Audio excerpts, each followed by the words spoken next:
Está na hora da entrevista do dia com a Denise Campos de Toledo. Eu converso agora com o cientista político Sérgio Fausto sobre o livro Brasil Diante das Turbulências Internacionais, lançado pela Fundação Fernando Henrique Cardoso. Vamos falar também da proposta anunciada por Trump para a faixa de Gaza. Sérgio Fausto, obrigada pela presença, uma boa noite. Boa noite, Denise. Um prazer estar aqui com você hoje. Bom, tivemos a novidade do dia, antes de falarmos do livro, que já aborda essa instabilidade toda do cenário internacional. Eu queria falar se você acredita na possibilidade de dar certo esse acordo anunciado por Trump. Mais uma vez, ele valorizou muito a negociação feita por ele, até de uma forma semelhante àquela conversa que ele teve com Putin. Que não deu em nada. A gente vê a Ucrânia que continua sofrendo ataques pesadíssimos. Agora, Netanyahu concordou com os termos, falta o Hamas. Veja, e falta entender se os países árabes, que são fundamentais para qualquer plano de paz na região avançar, estão de acordo com essa estratégia anunciada hoje pelo presidente Trump, que é uma estratégia que não contempla nenhuma garantia em relação à não anexação da Cisjordânia por Israel, não diz nada a respeito da participação dos palestinos nessa futura autoridade que cuidaria de Gaza. Ele diz não é nem o Hamas, nem a autoridade palestina, serão palestinos escolhidos, mas escolhidos por quem? Isso do ponto de vista dos países árabes, em geral dirigidos por monarquias, não é que eles tenham particular apreço pelos palestinos, mas é que a chamada Rua Árabe, as suas populações, têm uma identificação grande com a causa palestina. Então, o fato de que não haja nenhuma garantia de participação dos palestinos nesse processo, muito menos de uma solução de dois estados, a meu juízo levanta a dúvida sobre o apoio que os países árabes darão a esse plano de paz. Se não houver esse apoio, eu acho que ele terá pernas curtas. E essa proposta vem na sequência de vários países terem reconhecido o Estado palestino, na contramão do que Israel propõe. Não é? Sim, exatamente. Recentemente, Canadá, Austrália, vários países europeus, entre eles a França, se juntaram àqueles países, já vários do Brasil, desde 2010, que reconhecem o Estado palestino, né? Que não existe na sua forma plena agora, mas como uma aspiração legítima do povo palestino. E isto não faz parte deste plano de paz. Então, me parece que tem aí um conjunto de dúvidas a respeito da viabilidade desse plano avançar. Talvez o Hamas possa avançar com alguma coisa referente aos reféns, que teria 72 horas para a liberação. Em troca disso, inclusive, 2.000 palestinos podem ser liberados que estão presos em Israel, alguns, inclusive, com condenação à pena de morte. Isso faz parte do acordo que foi aceito por Netanyahu. Então, talvez avance nesse sentido. A questão dos reféns é importante também para o público interno de Netanyahu. Israel já há uma cobrança muito grande nesse sentido, não? Não, sem dúvida, sem dúvida. No que se puder avançar em relação aos reféns, aqueles que estão vivos, mas também a recondução de restos mortais a Israel, é um avanço importante. Agora, resta saber se o Hamas abrirá a mão, é triste dizer isso, desse seu último trunfo estratégico, né? Ainda que seja recebendo em contrapartida a libertação de prisioneiros palestinos que hoje se encontram em Israel. Porque, evidentemente, ao abrir mão desse último trunfo, as forças israelenses avançarão com ainda maior... com o apoio de Trump, porque ele deixou isso claro. E com o apoio de Trump. Obviamente segue, que né? o Hamas não está em condições de fazer grandes escolhas. Não. Ele sofreu um retrocesso militar com essa guerra de Israel. Perdeu vários escalões. Exatamente. Então, ele negocia numa posição de extraordinária fragilidade hoje, né?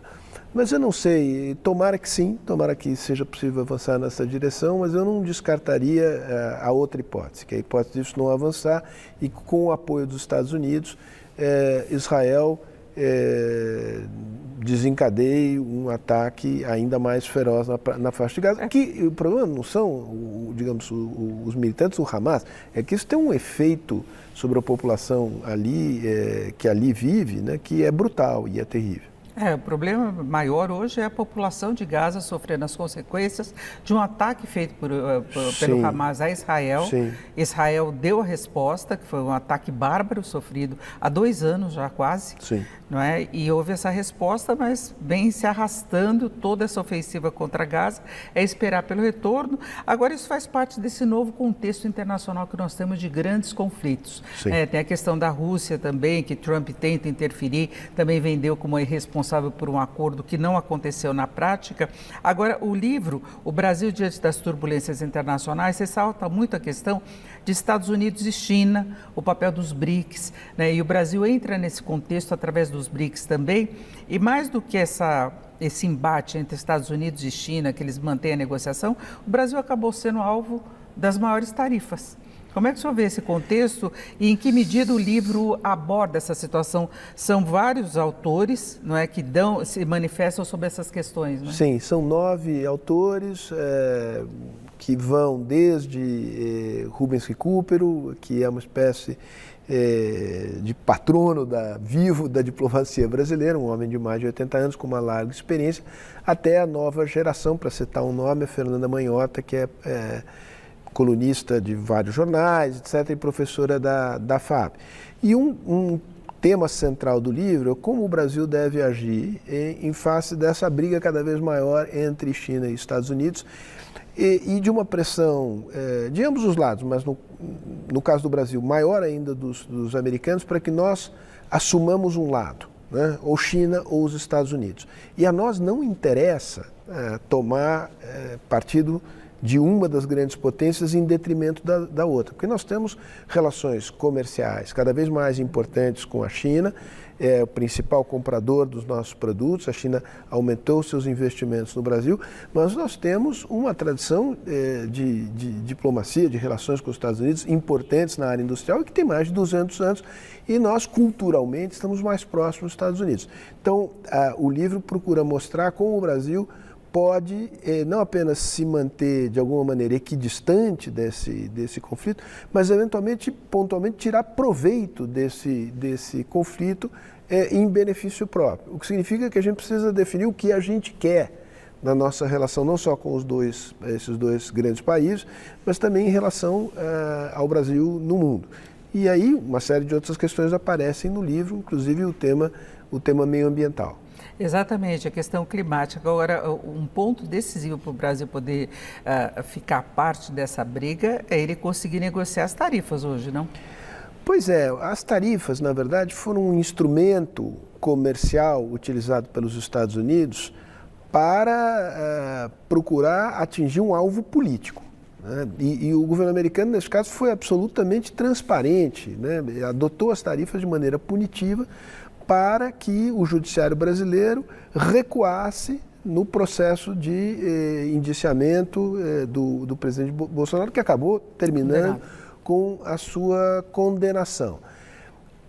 Houve uma movimentação e continua a haver, de empresários brasileiros, com o apoio do governo brasileiro, e também de empresários americanos interessados nas importações brasileiras para tentar, digamos, resolver este problema. A dúvida que fica é em que medida essa cartada inicial dos Estados Unidos, que é política, ela não é comercial, ela continuará a predominar nessas negociações. Porque enquanto ela predominar, toda a negociação comercial fica comprometida, ela fica muito limitada, porque a rigor o que se está discutindo é a questão política. E a questão política é inegociável, porque obviamente que o Brasil não se cederá à pressão americana para tomar decisões de política interna, sobretudo porque no caso não depende do executivo, depende já é uma questão do resolvida judiciário. pelo judiciário. Isso é uma questão que está posta.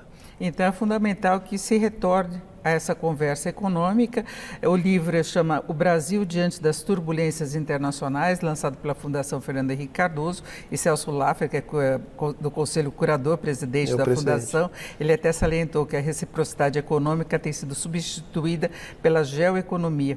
Não é? E fala do sistema internacional e as políticas internas que estão passando por essas transformações. Agradeço muito a sua presença, Sérgio Fausto, que é cientista político, que veio para falar exatamente do livro. Muito obrigada.